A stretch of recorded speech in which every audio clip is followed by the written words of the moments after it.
Pineapples are considered aggregate fruits, which means they form from a cluster of individual flowers known as an inflorescence.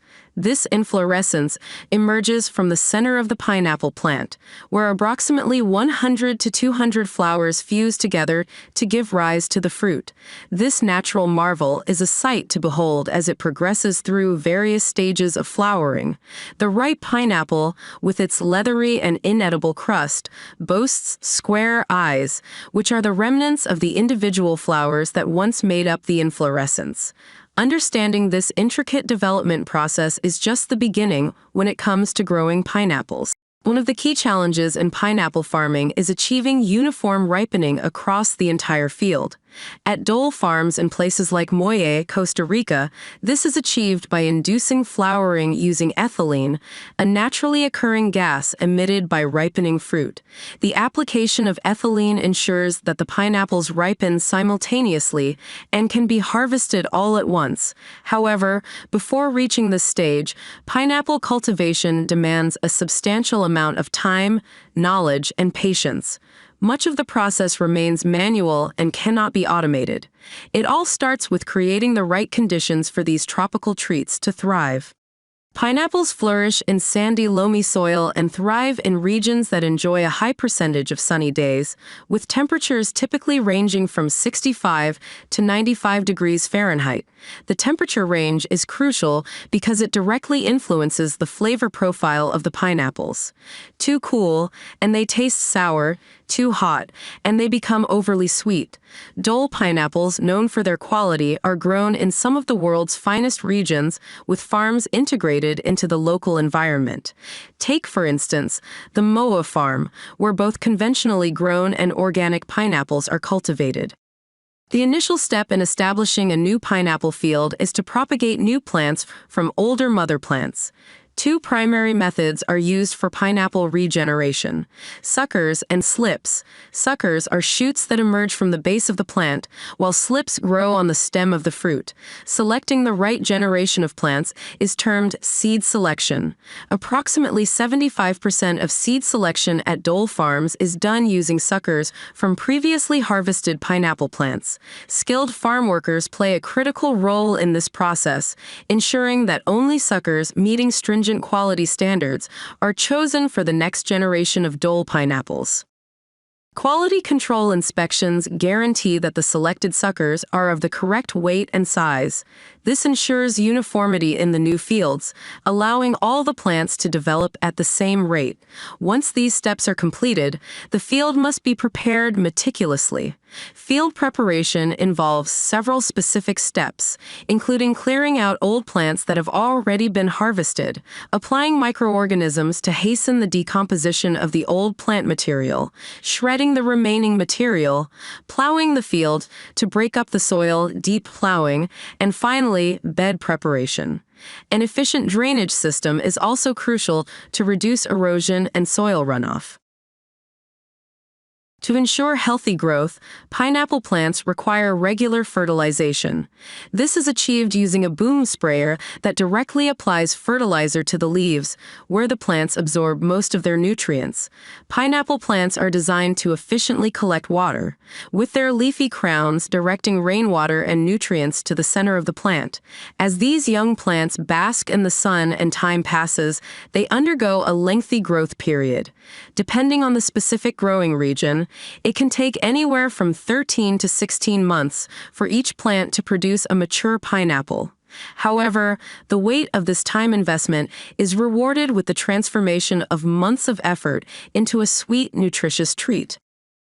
Pineapples are unique in that they do not grow on trees, but rather from the center of a bromeliad plant, surrounded by sword-like leaves. The pineapple plant is the only bromeliad that produces edible fruit. The journey begins at the Dole Stanfilco Biotic Laboratories, located near the plantations and nurseries on Mindanao. Here, carefully selected plant material is split into propagation size and grown under controlled laboratory conditions for 4 weeks through tissue culture. After this initial growth stage, the plants are split once again and planted into pots filled with ground coconut shell, which serves as a suitable growing medium. These pots are then transferred to the nurseries where the root structures mature, making the plants ready for transplanting into the nearby plantation. Some pineapples are also propagated from the crowns of mature pineapple plants. When the crowns are removed, the best specimens are replanted in the nursery. These crowns eventually produce new shoots that can be removed and planted as new pineapple plants. Crowns that are not used for propagation are ground up and composted to enrich the soil for future crops. Harvesting the pineapples is a crucial step in the journey. Purpose-built boom harvesters slowly move through the plantation, allowing skilled handpickers to select fruit at the correct level of ripeness. The harvested pineapples are then attached to automatic conveyor belts that transport them to the center of the harvester, where they are hand-loaded onto trucks. Harvesting starts at dawn and continues until the light fades, ensuring a consistent supply of fruit for international markets. Upon arrival at the packing sheds, the pineapples undergo thorough washing to remove any unwanted bugs or waste material. They are washed again using high-pressure water sprays to eliminate any residue. At this point, some of the crowns are removed and recycled. At the packing benches, the fruit is graded by hand. Packers must pack for multiple markets simultaneously, requiring great concentration and skill. They select the appropriate fruit for each market based on size, shape, weight, and whether or not the crowns have been removed. Packers also attach the labels to the fruit and pack them into the correct country-specific boxes. These boxes are manufactured and printed on-site to ensure a consistent supply. Watermelon, with its juicy, sweet flesh, is a quintessential summer treat loved by people of all ages. The mere thought of a succulent slice on a scorching summer day can send taste buds tingling. Yet, the journey of a watermelon from seed to slice is a fascinating process, and one of the most crucial stages in this journey is the harvesting of this iconic fruit. In this essay, we will delve into the art and science of watermelon harvesting, exploring the intricacies, techniques, and significance of this critical step in bringing this refreshing bounty to our tables. Before we dive into the harvest, it's essential to understand the plant itself. Watermelon, Citrullus lanatus, is a trailing vine with distinctive lobed leaves and large yellow flowers. It belongs to the Cucurbitaceae family, which also includes cucumbers, pumpkins, and squash. The fruit typically grows on long, sprawling vines that require ample space and sunlight to thrive. The first critical aspect of watermelon harvesting is timing. Picking watermelons at the right moment ensures that they are at the peak of ripeness, maximizing flavor and sweetness. Harvesting too early results in underripe, flavorless fruit, while waiting too long can lead to overripeness, causing mushiness and a grainy texture. The ideal time to harvest watermelons depends on several factors, including the variety, local climate, and growing conditions. However, there are some general guidelines that can help determine when a watermelon is ready for picking. Thumping. This is a popular method among farmers and home gardeners alike. When you thump a watermelon, it should produce a deep, hollow sound. If the sound is dull or flat, the fruit is likely not yet ripe. A ripe watermelon's thick rind amplifies the sound, creating that distinctive thump. Tendril dryness. Watermelon vines produce small, curly tendrils near the fruit. When these tendrils turn brown and dry, it's a sign that the watermelon is nearing ripeness. However, this method is not foolproof, as some varieties have naturally brown tendrils even when the fruit is not ripe. Yellowing on the underside. Examine the spot where the watermelon rests on the ground. A ripe watermelon will often develop a creamy yellow or golden spot on its underside. This indicates that the fruit has had enough time to mature on the vine. Size and shape. Depending on the variety, a fully ripe watermelon should have a uniform, symmetrical shape and reach a certain size. Familiarity with the specific characteristics of the variety being grown is crucial for this method. Sugar content. For commercial growers, a refractometer is a valuable tool.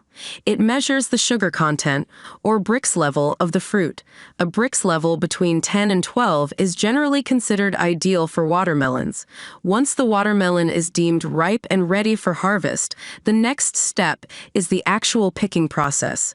Harvesting watermelons requires care and precision to avoid damage and ensure the fruit's quality. Using pruning shears. Many growers use pruning shears or a sharp knife to cut the watermelon from the vine. Leave a few inches of the stem attached to the fruit, as this can help prolong its shelf life and prevent rot. Be gentle when cutting to avoid causing any injuries to the fruit. Lifting carefully. When lifting the watermelon off the ground, support it with both hands and cradle it gently to prevent any bruising or cracking. Watermelons are surprisingly fragile and can be easily damaged during harvest. Using pruning shears. Many growers use pruning shears or a sharp knife to cut the watermelon from the vine. Leave a few inches of the stem attached to the fruit, as this can help prolong its shelf life and prevent rot. Be gentle when cutting to avoid causing any injuries to the fruit. Lifting carefully. When lifting the watermelon off the ground, support it with both hands and cradle it gently to prevent any bruising or cracking. Watermelons are surprisingly fragile and can be easily damaged during harvest. The journey of a watermelon doesn't end with its removal from the vine. Post-harvest handling is crucial to preserving the fruit's quality and extending its shelf life. Curing. Commercially grown watermelons are often subjected to a curing process, where they are kept in a warm and humid environment for a few days after harvest. Curing helps improve flavor and texture by allowing the fruit to develop its sugars fully. Storage. Watermelons should be stored in a cool, dry place with good ventilation. They can be kept at room temperature for a short period, but for longer storage, it's best to place them in the refrigerator. Whole watermelons can last for up to 2 weeks in the fridge. Handling with care. Even after harvest, it's essential to handle watermelons gently. Dropping or mishandling them can cause internal bruising, which may not be immediately visible but can affect the fruit's quality over time. Cutting and serving. When it's time to enjoy the watermelon, use a clean, sharp knife to cut it into slices or cubes. Remove any seeds if necessary, and serve the fruit chilled for maximum refreshment. The process of watermelon harvesting goes beyond just picking a fruit. It plays a significant role in agriculture and our daily lives. Economic impact. Watermelon is a valuable crop in many regions, contributing to the livelihoods of numerous farmers. The timing of the harvest can significantly impact a farmer's income, as selling underripe or overripe watermelons can result in lower profits. Seasonal delight. Watermelon is synonymous with summertime. The harvest of this fruit marks the peak of summer, and its availability brings joy to picnics, barbecues, and gatherings. It's a symbol of the season's bounty and is loved by people worldwide. Nutrition and hydration. Watermelon is not only delicious but also nutritious. It's low in calories and packed with vitamins, minerals, and hydration, making it an ideal choice for staying refreshed and nourished during hot summer days. Cultural and culinary significance. Watermelon holds cultural significance in many countries. It's used in various culinary preparations, from refreshing salads to beverages and desserts. Its sweet, juicy flesh is celebrated in different cuisines around the world. Connection to nature. Watermelon harvesting reminds us of the intimate connection between humans and the natural world. It highlights the importance of seasonal rhythms and the role of agriculture in providing sustenance.